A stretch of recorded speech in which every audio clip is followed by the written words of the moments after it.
ঢাকা বিশ্ববিদ্যালয়ে বিদ্রোহী কবির পাশে চিরনিদ্রায় বিপ্লবী হাদি। তার দেখানো চির উন্নত মামশিরে এগোবে বাংলাদেশ, আশা প্রধান উপদেষ্টার। ২৪ ঘন্টার মধ্যে হাদির খুনিদের গ্রেফতারের আলটিমেটাম ইনকিলাব মঞ্চের। মব ভায়োলেন্সে নির্বাচন বানচাল সহ অপরাজনীতির আলামত দেখছেন বিশ্লেষকরা। তারেক রহমান ফিরলে নিঃশেষ হয়ে যাবে সব অপশক্তি, ফিরবে গণতন্ত্র, বলেছেন বিএনপি নেতারা। আগুন হামলার সমালোচনা। দেখছিলেন ক্রাউন সিমেন্ট সংবাদ শিরোনাম, এবারে বিস্তারিত। ঢাকা বিশ্ববিদ্যালয়ের কেন্দ্রীয় মসজিদের পাশে বিদ্রোহী কবি কাজী নজরুল ইসলামের কবরের পাশে চিরনিদ্রায় শায়িত হলেন বিপ্লবী শরীফ ওসমান হাদি। তাকে হত্যা করে তার আদর্শকে দমিয়ে রাখা যাবে না, বলেছেন বিশিষ্টজনেরা। ২৪ ঘন্টার মধ্যে তার খুনিদের গ্রেফতারের আলটিমেটাম দিয়েছে ইনকিলাব মঞ্চ। এনামুল হাবিবের ক্যামেরায় বিস্তারিত মামুন আব্দুল্লাহর রিপোর্টে।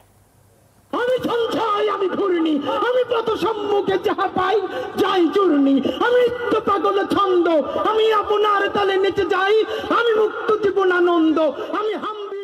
তিনি এসেছিলেন ঝঞ্ঝার মতোই, ছিলেন মুক্ত জীবনানন্দ, দেখিয়েছিলেন বিপ্লবের পথ। সে পথ কখনো মসৃণ, কখনো বন্ধুর। সেই বন্ধুর পথ ধরেই নতুন জীবনে পাড়ি জমালেন বিপ্লবী শহীদ শরীফ ওসমান বিন হাদি, যিনি শহীদ তিতুমীর, শহীদ শরীয়তুল্লাহর যোগ্য উত্তরসূরি। আমরা যদি শহীদ হয়ে যাই, আমাদের সন্তানেরা লড়বে, তার সন্তানেরা লড়বে। কিয়ামত পর্যন্ত বাংলাদেশ নামক জমিন যতদিন বেঁচে থাকবে, ততদিন পর্যন্ত আজাদির সন্তানেরা লড়াই করবেই করবে। কবি নজরুলের মতো কখনো দ্রোহ, কখনো প্রেমের বাণী শোনাতেন। মুক্তির গানে কলরল তুলতেন। গর্জে উঠেছিলেন আধিপত্যবাদের বিরুদ্ধে। চিন্তা ও মননে ইনসাফ কায়েমের নেশায় বোধ হয়েছিলেন। ৪৭-এ আমাদের প্রথম আজাদী তৈরি করেছিলাম, সেই আজাদী আমরা রক্ষা করতে পারি নাই। ৭১-এ এত ত্যাগের বিনিময়ে আমরা একটা স্বাধীনতা এনেছিলাম। আওয়ামী লীগ এবং ভারত আমাদের সেই স্বাধীনতাকে দখল করেছে। আপনি যে বলতেছেন আপনার জেনারেশন নষ্ট হয়ে গেছে, আপনি কি একবারও বলছেন আপনার বাচ্চাটার সামনে অন্যের বাচ্চা মাইরে ফেলা হইতেছে? আপনার বাচ্চাটা সেই প্রতিবাদে গিয়ে দাঁড়ায় না, এইটাই হলো আপনার বাচ্চা ধ্বংস হয়ে যাইতেছে। একটা টাকাও কাউরে দিবে না, আর যদি আল্লাহ তোমাদেরকে এমপি বানায় তাহলে তখন একটা টাকাও খাবা না। সমাজের ধনী দরিদ্র বৈষম্য নিরসনে চেয়েছিলেন গণমানুষের কণ্ঠস্বর হতে। তাই তো তাদেরই কথা শুনতে ছুটে বেড়াচ্ছিলেন দাঁড়ে দাঁড়ে। তার এই ছুটে চলা সহ্য করতে পারেনি দুর্বৃত্তরা। জীবন প্রদীপ নিভিয়ে দিতে মাথার এফোর ওফোর করে দেয় আততায়ীরা। ভাই, আল্লাহ যদি আমাকে নিয়ে যায়, আমার বাচ্চাটার দিকে একটু খেয়াল রেখে। বিপ্লবীকে বাঁচাতে প্রথমে ঢাকা মেডিকেল, তারপর এভার কেয়ার হাসপাতাল থেকে উন্নত চিকিৎসার জন্য সিঙ্গাপুর জেনারেল হাসপাতালে নেওয়া হলেও বাঁচানো সম্ভব হয়নি ৩৩ বছর বয়সী ক্ষণজন্মা এই বিপ্লবীকে। ১৮ তারিখ রাতেই খবর আসে তিনি পাড়ি জমিয়েছেন পরপারে। ১৯ তারিখ দেশে আনা হয়, রাখা হয় জাতীয় হৃদরোগ ইনস্টিটিউটের হিমঘরে। শনিবার দুপুর ২টার কিছু পরে সংসদ ভবনের দক্ষিণ প্লাজায় লাখো মানুষের উপস্থিতিতে হয় জানাজা। জানাজা শেষে নেওয়া হয় ঢাকা বিশ্ববিদ্যালয়ের কেন্দ্রীয় জামে মসজিদের পাশে। সেখানেই পরম যত্নে জাতীয় কবি কাজী নজরুল ইসলামের পাশেই তাকে দাফন করা হয়। বিশিষ্টজনেরা বলছেন, বিপ্লবীকে হত্যা করা গেলেও তার আদর্শকে হত্যা করা যাবে না।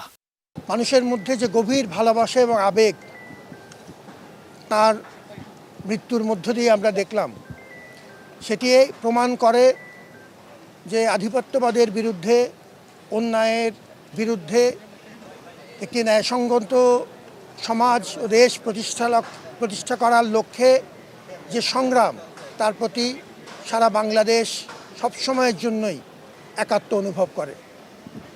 শহীদ হাদি এখন শুধু একজন ব্যক্তি নন, তিনি ইতিহাস এবং বাংলাদেশের ঐতিহ্যের গুরুত্বপূর্ণ অংশ।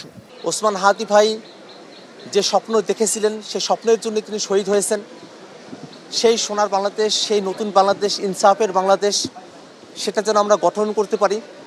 আজকের জানাজার নামাজ থেকে আমরা সেই শপথই গ্রহণ করছি। হাদি ভাই একজন ব্যক্তি না, তিনি একটি চরিত্র, তিনি একটি স্বপ্ন এবং তিনি একটি জাগরণ, তিনি একটি বিপ্লব। আমরা বিশ্বাস করি এই হাদি ভাইয়ের রক্ত থেকে বাংলাদেশে হাজার হাজার লক্ষ লক্ষ হাদি তৈরি হবে।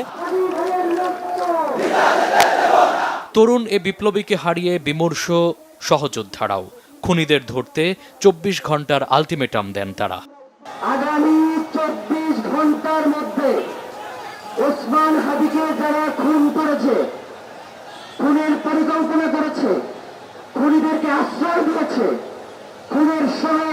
বাংলাদেশে প্রত্যেককে গ্রেফতার করে বিচারের মুখোমুখি করতে হবে।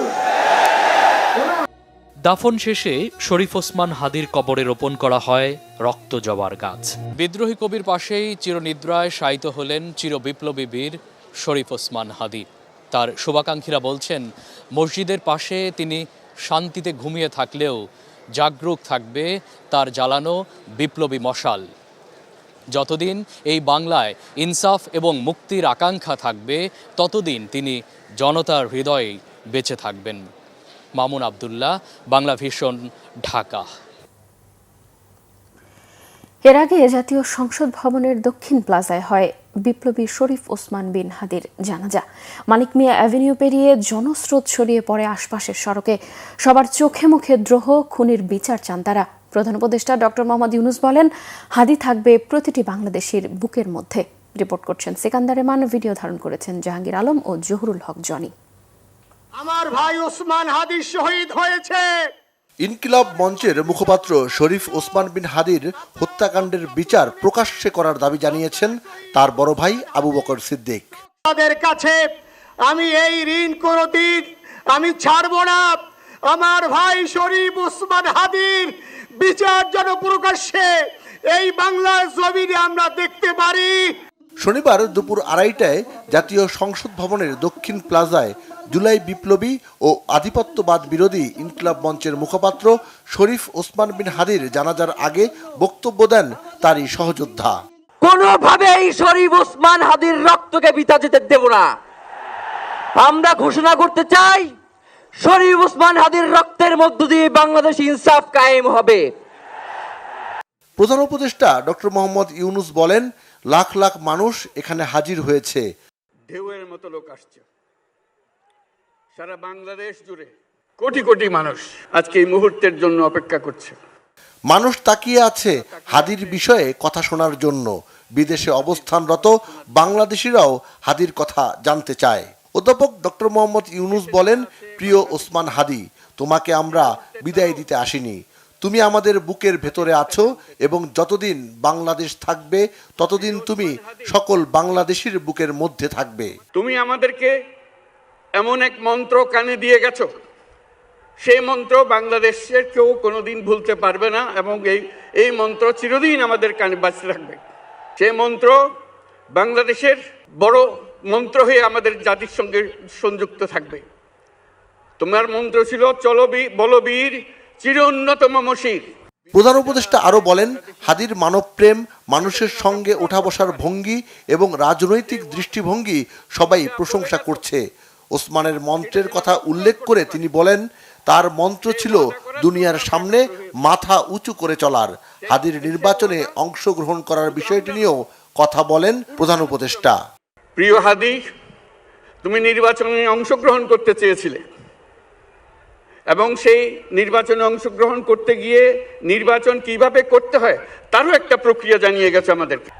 সেই প্রক্রিয়া যেন আমরা সবাই মিলে গ্রহণ করি, যে কিভাবে প্রচারণা কার্য চালাতে হয়, কিভাবে মানুষের কাছে যেতে হয়, কিভাবে মানুষকে কষ্ট না দিয়ে তার বক্তব্য প্রকাশ করতে হয়, কিভাবে বিনীতভাবে মানুষের কাছে আসতে হয়, সবকিছু তুমি শিক্ষা দিয়ে গেছো।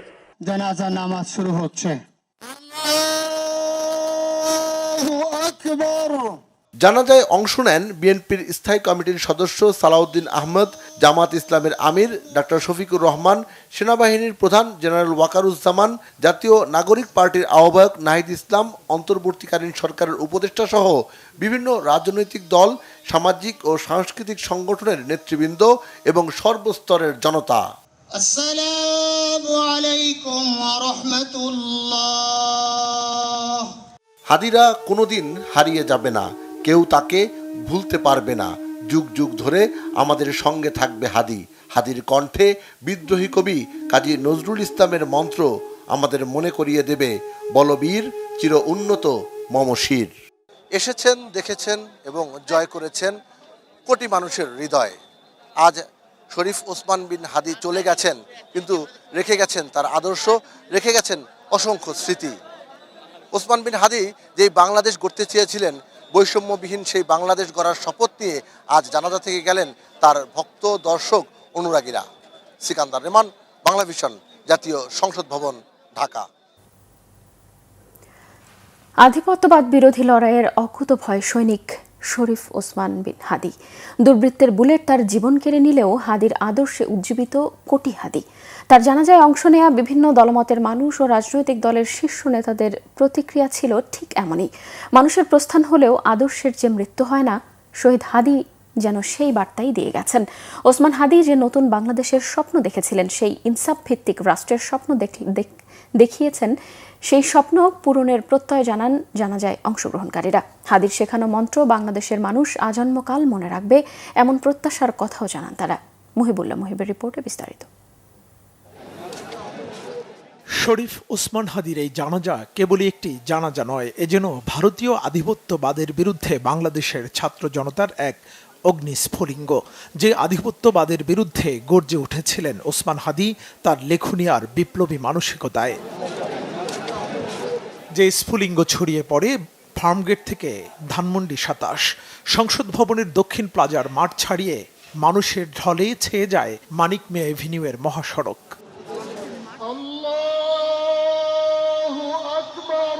একজন মানুষের এমন অকাল প্রয়াণের পর বৃহৎ জানাজা ঠিক কবে দেখেছিল বাংলাদেশ, এমন প্রশ্নের উত্তর যেন সবার কাছেই অজানা অচেনা। দলমত নির্বিশেষে রাজনীতিবিদ, আলেম উলামা, মসজিদের ইমাম, স্কুল কলেজ বিশ্ববিদ্যালয়ের ছাত্র, দিনমজুর কে নেই এই জানাজায়। প্রত্যেকের শপথ হাদির দেখানো পথেই শত প্রতিবন্ধকতা ভেদ করে এগিয়ে যাবে নতুন বাংলাদেশ। যারা বাংলাদেশ থেকে পালিয়ে গেছে, যে পলাতক স্বৈরশাসক, তাদের দোসররা তাকে হত্যা করেছে। কারণ বিপ্লবী ওসমান হাদি বিপ্লব পরবর্তী সময়ে যে বিশাল কর্মযজ্ঞ নিয়ে ঝাঁপিয়ে পড়েছিলেন, সেটা তাদের জন্য থ্রেট হয়ে উঠেছিল। মানুষের অধিকারের জন্য কথা বলেছে, বাংলাদেশের স্বাধীনতা সার্বভৌমত্বের জন্য কথা বলেছে, এদেশের মানুষের অধিকারের জন্য কথা বলেছে। আমাদেরকে ওসমান হাদির এই শোককে জাতীয় শক্তিতে পরিণত করতে হবে। স্বাধীনতা সার্বভৌমত্বকে ধারণ করবার মতো তারুণ্য যেন আমাদেরকে আরো উজ্জীবিত করে। ৭১ মহান মুক্তিযুদ্ধের মাধ্যমে স্বাধীনতা অর্জিত হলেও প্রকৃত মুক্তি আসেনি দুর্ভাগা বাঙালির জীবনে। পরাধীনতার শৃঙ্খল ভাঙতে বারবার রাজপথে ঢেলে দেয়া রক্তস্রোতে সামিল হলেও ওসমান হাদির অসমাপ্ত কাজ এগিয়ে নেয়ার প্রত্যয় জানান সর্বস্তরের মানুষ।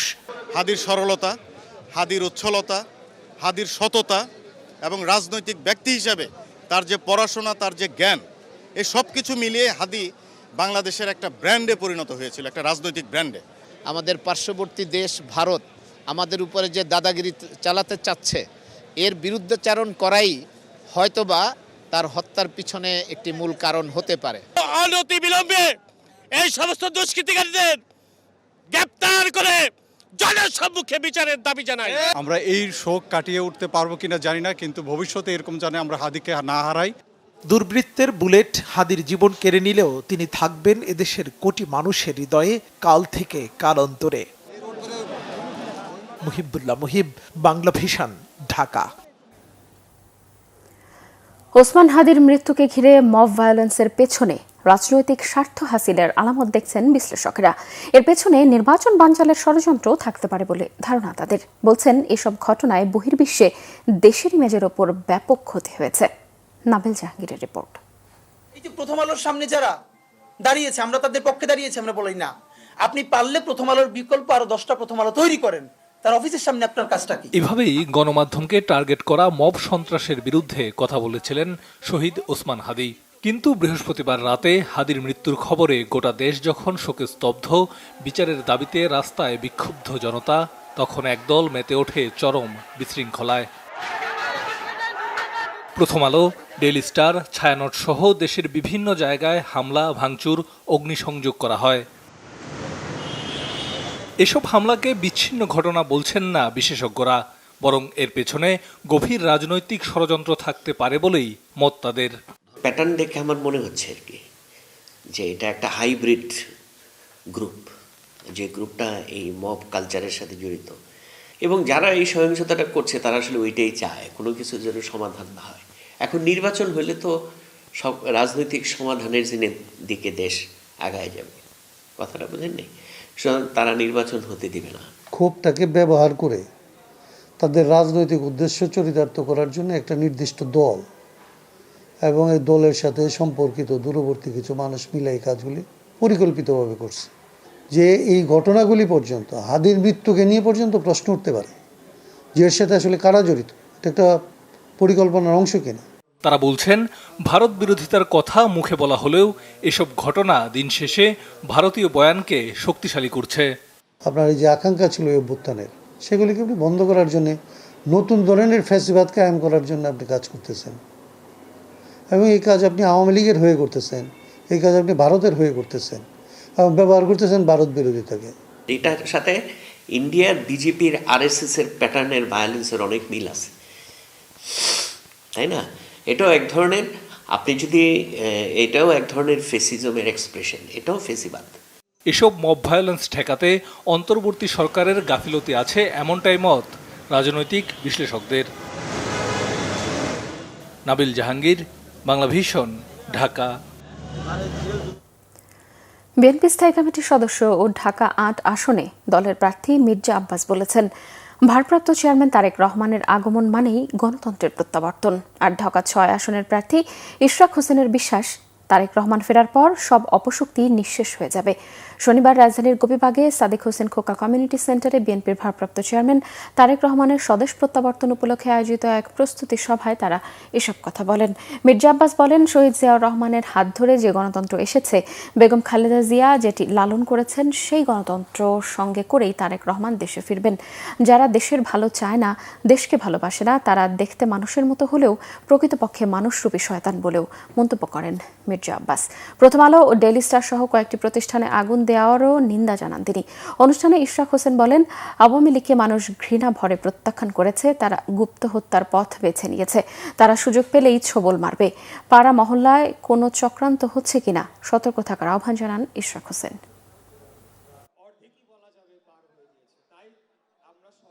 তারা গুপ্ত হত্যার মতো ন্যাক্কারজনক সন্ত্রাসী কর্মকাণ্ডের মাধ্যমে তাদের রাজনৈতিক যে অস্তিত্ব তার পুরোটাই বিলীন হয়ে গিয়েছে। বাংলাদেশের মানুষ তাদেরকে অত্যন্ত ঘৃণাভরে প্রত্যাখ্যান করেছে। এই ধরনের নির্মম একটি চোরাগোপ্তা হামলার মাধ্যমে একজনকে হত্যা করেছে। তাদের যদি রাজনৈতিক সাহস থাকতো, রাজনৈতিক আদর্শে তারা বলিয়ান থাকতো, তারা সামনাসামনি এসে আমাদের মোকাবেলা করতো, কিন্তু সেটি করার তাদের সাহস নাই। তারা এখন গুপ্ত হত্যার পথ বেছে নিয়েছে। তাই বাংলাদেশের সবচেয়ে বৃহত্তম রাজনৈতিক সংগঠন হিসেবে আমাদেরকে পাড়ায় মহল্লায় সেই তথ্যগুলো আমাদেরকে রাখতে হবে।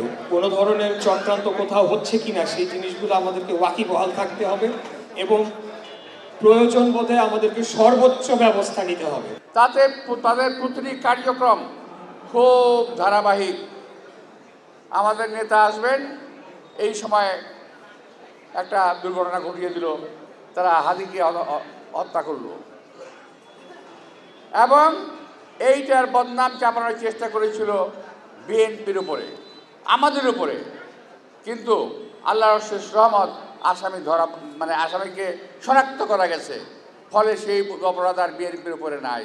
যদি প্রয়োজন হয় এই সমস্ত ষড়যন্ত্রকারীদেরকে ৭১ সালে আমরা যেভাবে জবাব দিয়েছিলাম, ইনশাল্লাহ আজকে 25-এও একইভাবে আমরা জবাব দেব। দেশের স্বাধীনতা, দেশের সার্বভৌমত্ব আমরা কোনোভাবেই ক্ষুণ্ণ হতে দেব না। পরিবার সহ দেশে ফেরার প্রত্যাশায় লন্ডনে ফিরে গেছেন ডক্টর জুবাইদা রহমান। শনিবার সকাল 8:30টায় হযরত শাহজালাল আন্তর্জাতিক বিমানবন্দর থেকে বাংলাদেশ বিমানের একটি ফ্লাইটে লন্ডন রওনা হন তিনি। ফ্লাইটটি সিলেট হয়ে সরাসরি লন্ডনের হিথ্রো বিমানবন্দরে পৌঁছবে। গত 5 ডিসেম্বর লন্ডন থেকে ঢাকায় আসেন এভার কেয়ার হাসপাতালে চিকিৎসাধীন বেগম খালেদা জিয়ার পাশে থাকতে। বিএনপি চেয়ারপারসনের মেডিকেল বোর্ডের সদস্য জুবাইদা রহমান সার্বক্ষণিক এভার কেয়ার হাসপাতালে থেকে চিকিৎসার তদারকি করেছেন। অধ্যাপক শাহাবুদ্দিন তালুকদারের নেতৃত্বে দেশি বিদেশি বিশেষজ্ঞ চিকিৎসকদের সমন্বয়ে গঠিত মেডিকেল বোর্ড খালেদা জিয়ার চিকিৎসা দিচ্ছে। গত 23 নভেম্বর এভার কেয়ার হাসপাতালে ভর্তি হন বেগম খালেদা জিয়া। তার শারীরিক অবস্থার অবনতি হলে তাকে ক্রিটিক্যাল কেয়ার ইউনিটে নিয়ে চিকিৎসা দেওয়া শুরু হয়। বুধবার মেডিকেল বোর্ডের সদস্য অধ্যাপক AZM জাহিদ হোসেন জানিয়েছেন, বিএনপি চেয়ারপারসনের শারীরিক অবস্থা 1 মাসের মধ্যে বেশি স্থিতিশীল অবস্থায় রয়েছে। মেডিকেল বোর্ড আশাবাদী তিনি ধীরে ধীরে সুস্থ হয়ে উঠবেন। এরকম সংবাদের পরদিনই 17 বছরের সংসার গুছিয়ে দেশে ফিরতে লন্ডনে গেলেন জুবাইদা রহমান। 2008 সালের 11 সেপ্টেম্বর অসুস্থ স্বামী তারেক রহমানের উন্নত চিকিৎসার জন্য মেয়ে জাইমা রহমানকে নিয়ে লন্ডনে পাড়ি জমান তিনি। বিএনপির যুগ্ম মহাসচিব সৈয়দ ইমরান সালে প্রিন্স বলেছেন, বাংলাদেশে আধিপত্যবাদ, ফ্যাসিবাদ, উগ্রবাদ ও মপতন্ত্রের কোনো স্থান নেই, ভবিষ্যতেও থাকবে না। শনিবার ময়মনসিংহের ধোবাউড়া ও হালুয়াঘাট উপজেলায় বিভিন্ন এলাকায় 6টি ঘরোয়া সভায় অংশ নিয়ে এসব কথা বলেন তিনি। বলেন, প্রয়োজনে জনগণ আরও গণবিদ্রোহে নামবে, কিন্তু কোনো ষড়যন্ত্রের কাছে মাথা নত করবে না। তিনি ওসমান হাদি হত্যাকাণ্ড ও এর পরবর্তী সহিংস পরিস্থিতির প্রসঙ্গ টেনে বলেন, এটি কোনো বিচ্ছিন্ন ঘটনা নয়, এটি সুপরিকল্পিত রাষ্ট্রবিরোধী ষড়যন্ত্রেরই অংশ। দেশের সার্বভৌমত্ব ও গণতন্ত্র ধ্বংস করাই এই অপশক্তির মূল লক্ষ্য। একমাত্র অবাধ সুষ্ঠু নির্বাচনই ষড়যন্ত্রকারীদের রুখে দিতে পারে।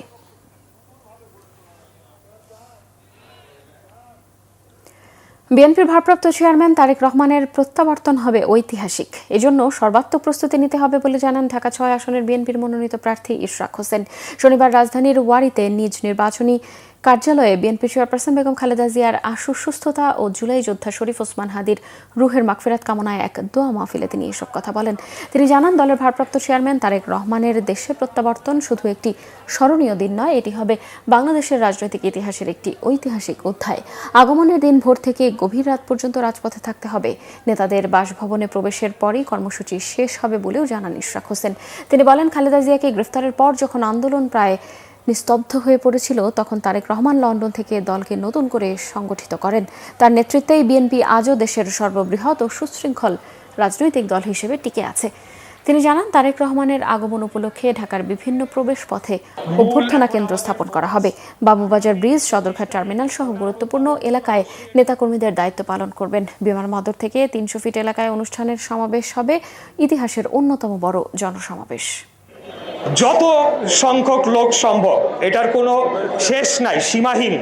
আমরা সারা বাংলাদেশ থেকে সবাইকে উদ্বুদ্ধ করব যে বাংলাদেশে এসে, ঢাকায় এসে তারা আমাদের নেতাকে বরণ করার জন্য এমন একটি বার্তা দেয় যেটা বাংলাদেশের সকল স্বৈরাচারী যে রেখে যাওয়া সন্ত্রাসী তো বটেই, আন্তর্জাতিকভাবে মহলেও যাতে একটা নারা দেয় যে না, তারেক রহমান একজন নেতার নেতা, তার কিছু কোটি কোটি জনগণের সমর্থন, ভালোবাসা রয়েছে।